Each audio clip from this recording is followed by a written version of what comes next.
Welcome to AJ tutorials. Myself Anju. अभी हम लोग ओसीएम का फुल टॉपिक का रिविजन करने वाले हैं।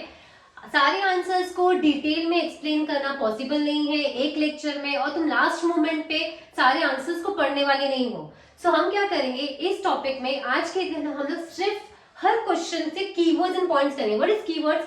यहाँ पर मैं हर एक आंसर के नीचे कीवर्ड लिखूंगी जिससे तुमको वो आंसर याद रहेगा और जिसके पॉइंट्स इधर से उधर मिसप्लेस नहीं होंगे। So it's better you focus on the thing कि हम लोग कौन सा आंसर है। Main is question, understand the question, उसका कीवर्ड क्या है और उसके बेसिस पे हम पॉइंट्स करेंगे। अगर तुमने क्वेश्चन पॉइंट समझ लिया और उसके पॉइंट्स बराबर लिख दिए तो ओसीएम इज अ सब्जेक्ट जिसको तुम एटलीस्ट 4-5 आंसर पढ़ोगे तो you get an idea of the topic और तुम उसको अच्छा खासा लिख सकते हो, एक्सप्लेनेशन अपने हाथ से ठोक सकते हो।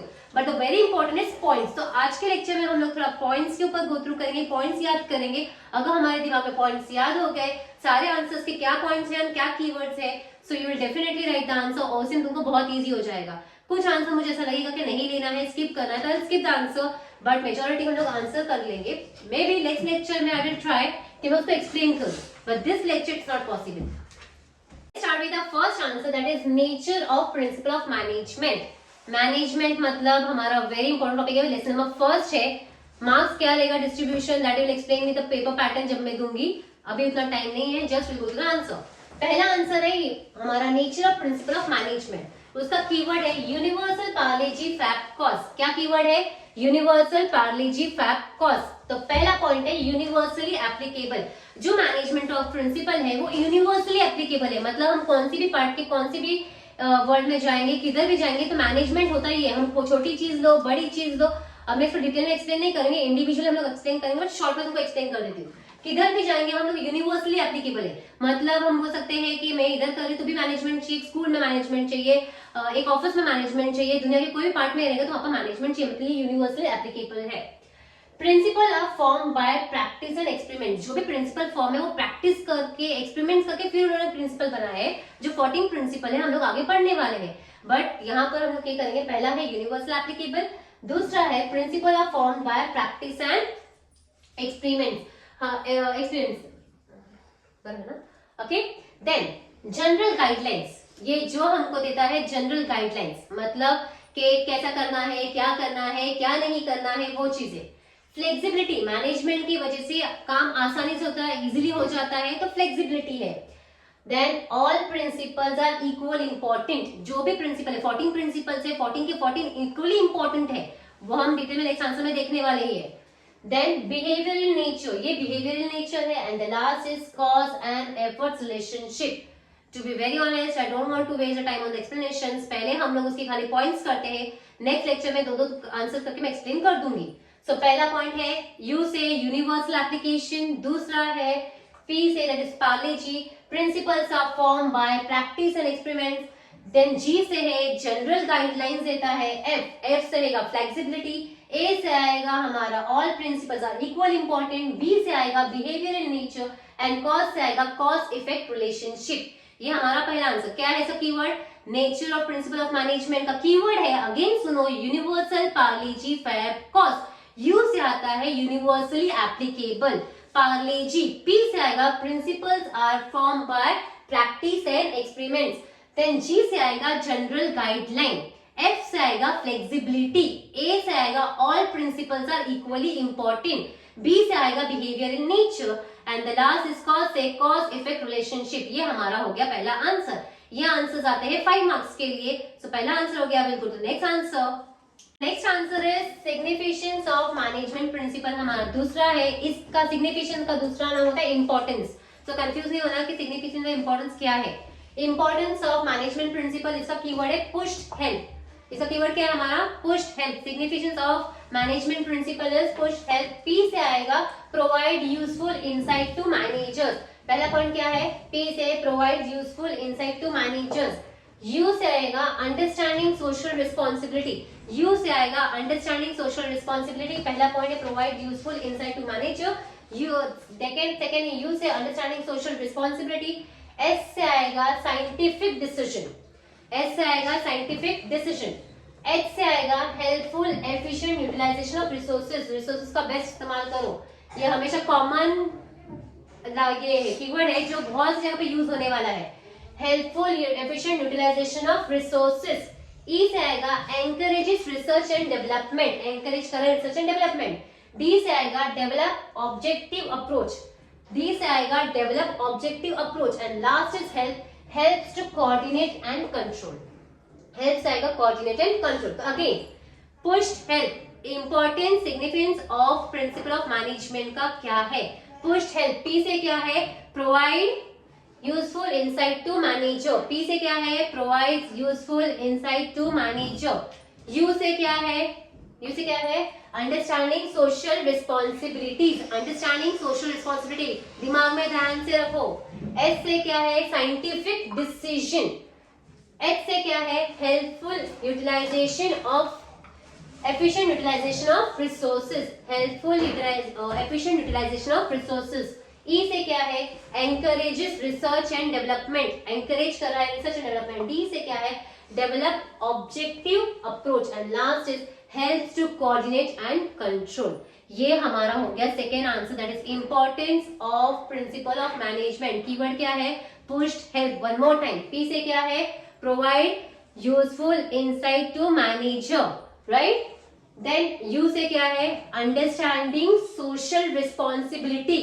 देन यू हो गया एस, एस से क्या है? Scientific decision. एच से क्या है? Helpful efficient utilisation of resources. E से क्या है? Encourages research and development. D से क्या है? Develop objective approach. And the last is help to control and coordinate. Okay, ये हो गया हमारा सेकेंड आंसर। पहला हमने किया nature of principle of management, उसका कीवर्ड क्या था? Universal Parle G fact cause. दूसरा आंसर किया है importance of principle of management, that is significance, उसका कीवर्ड क्या है? Pushed help. Is it clear? ये दो आंसर हो गया। थर्ड आंसर पे जाएंगे हम लोग, very important, that is Henry first का प्रिंसिपल। 14 प्रिंसिपल है, 8 ही प्रिंसिपल करेंगे बिकॉज वो 5 मार्क के लिए आता है, तो 14 लिख के टाइम वेस्ट करने का कोई सेंस नहीं मिलता है। 8 मार्क के लिए, 5 मार्क के लिए 8 पॉइंट्स लिखा, more than enough. So let's start with that answer. So let's start with the third answer, जो है हमारा हेनरी फ्योल का प्रिंसिपल। Very very very important, Henri Fayol को हम बोलते हैं फादर ऑफ मॉडर्न मैनेजमेंट। ये बहुत इंपॉर्टेंट है याद रखने के लिए, बिकॉज ये हमारे ऑब्जेक्टिव्स में भी आता है, इवन मैथ द फॉलोइंग या फिर ऑड में नॉट व्हाटएवर, किसी में भी आ सकता है। सो याद रखना, हेनरी फ्योल का प्रिंसिपल है, उसको बोलते हैं फादर ऑफ मॉडर्न मैनेजमेंट। इसके 14 प्रिंसिपल्स है, बट हमको ये क्वेश्चन 5 मार्क्स के लिए आता है, तो हम लोग इसके 14 के 14 नहीं करने वाले, सिर्फ इसके 8 प्रिंसिपल्स करेंगे। इसका कीवर्ड है डॉक्टर दादी कमांड ऑर्डर। क्या है? डॉक्टर दादी कमांड ऑर्डर। मीन्स ये कैसा कीवर्ड है? एकदम हंसने वाला, चलता है, हंसने वाली चीजें याद रह जाती है, याद रखो उसको, ठीक है। ये कीवर्ड देखिए हंसी आ रही है, तो ये मत सोचो, प्लीज डू। तो डी से आएगा principle of division of work. Doctor क्या करता है? पहला है principle of division of work. R से आता है रेम्यूनरेशन। डी से आता है, आगे प्रिंसिपल ऑफ डालना, मैं डायरेक्टली उसका मेन वर्ड डाल रही हूं। पहला है डिविजन ऑफ वर्क, काम को बांटो। फिर रेम्यूनरेशन, ये बहुत इंपॉर्टेंट आंसर है, तो शॉर्ट में समझ के लो। Principle of division of work बोलता है कि काम को बांटने का। जब काम हम बांट के करते हैं तो डेफिनेटली वो अच्छे से होता है। एक ही बंदा सारा काम कर रहा है तो वो कुछ ना कुछ गड़बड़ करेगा ही। बट अगर हम लोग काम को डिस्ट्रीब्यूट करेंगे, जैसे प्रोडक्शन मैनेजर को अलग देंगे, फाइनेंस मैनेजर को अलग देंगे, हर इंसान का काम डिस्ट्रीब्यूट हो जाएगा, सो वो काम करना बहुत इजी हो जाता है। तो इसीलिए डिविजन ऑफ वर्क करो। रेम्यूनरेशन मतलब वो बंदे को सैलरी क्या मिल रही है, पेमेंट क्या मिल रहा है, इसको फैसिलिटीज क्या मिल रही है। अगर अच्छी सैलरी तो अच्छा काम, खराब सैलरी तो 1-2 महीने के बाद चेंज करने का मूड। तो इसलिए डिपेंड करता है कि हम लोग आज से रेम्यूनरेशन अच्छा होना चाहिए। डॉक्टर दादी, अगेन डी, डायरेक्शन। इंसान को डायरेक्शन सही तरीके से मिलना चाहिए, सही डायरेक्शन पे सही काम होता है। और 10 लोग डायरेक्शन देंगे तो भी काम बराबर नहीं होता, डायरेक्शन भी एक ही बंदे से मिलना चाहिए। इसमें तो एक चीज याद रखना, डायरेक्शन हो, कमांड हो, ऑर्डर हो, एक ही बंदा देना चाहिए। अगर एक इंसान को 10 लोग काम देंगे तो वो किसकी सुनूं किसकी सुनूं किसकी सुनूं, काम ही नहीं होने वाला है। सो बेटर है डायरेक्शन एक ही बंदे से मिलना चाहिए। तो पहला है principle of division of work, फिर हो गया रेम्यूनरेशन, फिर हो गया प्रिंसिपल ऑफ डायरेक्शन। डॉक्टर दादी हो गया ए, अथॉरिटी एंड रिस्पॉन्सिबिलिटी। पहले उस बंदे को अथॉरिटी दो, मतलब कोई भी काम कर रहा है तो हम एक पर्टिकुलर बंदे को अथॉरिटी दे देने का, और कुछ भी गड़बड़ होगा तो वही बंदे को पकड़ो, क्योंकि वो उसकी रिस्पॉन्सिबिलिटी थी कि वो काम बराबर करवाने का। सो एक बंदे को अथॉरिटी दो, उसके नीचे 10 लोग काम कर रहे हैं, सो हम पकड़ने वो 10 लोगों को नहीं जाएंगे, हमने जिसको अथॉरिटी दी थी उसको पकड़ने जाएंगे, that is authority and responsibility का। देन आई मतलब इनिशिएटिव, राइट ना, नहीं अथॉरिटी हो गया, डी से ऑफिस आके डिसिप्लिन, कोई भी काम डिसिप्लिन में होता है, टाइम आने का, टाइम जाने का, काम को टाइम पे करने का, हर चीज डिसिप्लिन में ही हर चीज रहेगी तो everything is on its place रहेगा, तो काम अच्छे से ही होने वाला है। अगेन आ गया आई मतलब इनिशिएटिव, इंसान को नए नए तरीके से काम में इनिशिएटिव लाना चाहिए। जब हम लोग किसी को अपना डिस्कशन करने के लिए ग्रुप में बोलेंगे कि भाई तुम्हारे आइडियाज दो, तो बंदा अपने एम्प्लॉयज को ले लो, भाई एक काम करो आप सब लोग अपने अपने आइडियाज दो, तो हमको अलग लोगों से अलग अलग आइडियाज मिलेंगे और सब लोग इनिशिएटिव लेंगे क्योंकि हम उनके जो भी आइडियाज रहेंगे उसको कंसिडर करेंगे। सो इनिशिएटिव मतलब नए नए आइडियाज के साथ आना। कमांड, इंसान को कमांड एक ही बंदे से मिलना चाहिए, ठीक है, और ऑर्डर भी, command and order, that is principle of command and principle of order एक ही बंदे से मिलना चाहिए। ये शॉर्ट में मैं सिर्फ पॉइंट सोची थी बट आई थॉट कि बहुत इंपॉर्टेंट आंसर है तो शॉर्ट में एक्सप्लेन किया, डिटेल में चाहिए तो I will explain the next lecture, but यहाँ पर ये देख लो, डी से डॉक्टर दादी कमांड ऑर्डर, डी से आएगा प्रिंसिपल, आगे जरूर लिखना, principle of division of work, R से remuneration, that is principle of remuneration, doctor दादी, डी अगेन आया D, principle of direction, then आ गया A, that is principle of authority and responsibility, then आ गया डी, प्रिंसिपल ऑफ डिसिप्लिन, आ गया आई, principle of initiative, doctor दादी हो गई, कमांड देंगे और ऑर्डर देगी, तो दादी का कमांड दादी का ऑर्डर, ठीक है, that is command and order. ये हमारा हो गया 14 प्रिंसिपल का वेरी इंपॉर्टेंट आंसर, इसको करना है। Start with the next answer, that is principle of scientific management. अभी हम लोगों ने पहले किया था principle of Henri Fayol, principle दोनों ही है, दोनों ही मैनेजमेंट है, बट वो हेनरी फ्यूल का था, और ये हमारा आया प्रिंसिपल ऑफ एफ.डब्ल्यू. टेलर, ठीक है, इसका उसको बोलते हैं क्या बोलते हैं, फादर ऑफ मॉडर्न मैनेजमेंट, और इसको क्या बोलते हैं, फादर ऑफ साइंटिफिक मैनेजमेंट, ठीक है। इसका कीवर्ड क्या है, sad C mental harmony, principle of scientific management का कीवर्ड है सेड सी मेंटल हार्मोनी, ठीक है। सैड से क्या आएगा, एस से science not rule of thumb, science rule of thumb नहीं है, पहला point, science is not rule of thumb. A से क्या आएगा, a development of employer and employee to greater efficiency, employer मतलब जो जॉब देते हैं और एम्प्लॉय मतलब जो उनके अंडर काम करते हैं, so a development of employer and employees to a greater efficiency. D से आएगा डिविजन ऑफ रिस्पॉन्सिबिलिटी, काम को बांटने का, रिस्पॉन्सिबिलिटी को बांटने का। सी से आएगा कॉर्पोरेशन नॉट इंडिविजुअल, साथ में काम करो, अकेले काम करने से होता नहीं है, तो corporation not individual, okay. M से आएगा मेंटल, मेंटल से मेंटली है, मेंटल रिवॉल्यूशन वही कीवर्ड है, और हार्मोनी से हार्मोनी नॉट डिस्कॉर्ड, ठीक है। ये पॉइंट को हम लोग एक्सप्लेनेशन बाद में करेंगे बिकॉज इसका आंसर थोड़ा एक्सप्लेनेशन अलग है, ठीक है। तो पहला again principal of scientific management का कीवर्ड है sad C mental harmony. Principal में कंफ्यूज मत होना, पहले चेक करना कौन सा प्रिंसिपल पूछा है, हेनरी फ्यूल का क्या एफ.डब्ल्यू. टेलर का। हेनरी फ्यूल को बोलते हैं फादर ऑफ मॉडर्न मैनेजमेंट, और ये एफ.डब्ल्यू. टेलर को बोलते हैं फादर ऑफ साइंटिफिक मैनेजमेंट। ये बहुत इंपॉर्टेंट है, इसको दिमाग में जिप करके रखो, ये ऑब्जेक्टिव्स में बहुत टाइम पूछा गया है। S sad C mental harmony, S से क्या आएगा, science not rule of thumb. A से क्या आएगा, a development of an employer and employee to greater efficiency. D से क्या आएगा, डिविजन्स ऑफ रिस्पॉन्सिबिलिटी। सी से क्या आएगा, corporation not individualism. M mental से क्या आएगा, मेंटल रिवॉल्यूशन, एंड हार्मोनी से क्या आएगा, हार्मोनी नॉट डिस्कॉर्ड। ओके, ये हो गया हमारा फोर्थ आंसर।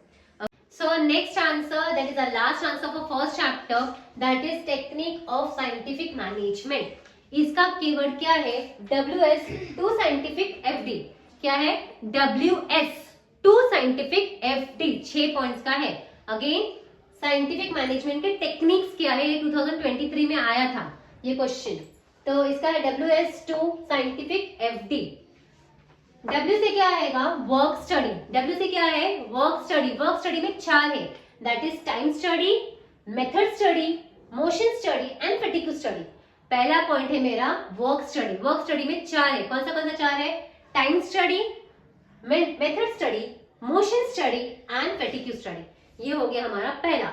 दूसरा S, S से क्या है, standardisation of tools and equipment, standardisation of tools and equipment, पहला वर्क स्टडी उसमें 4 है, दूसरा है standardisation of tools and equipments, then दो साइंटिफिक है, scientific task setting, scientific selection and training, दो scientific task setting, scientific selection and training, okay, select करना, train करना।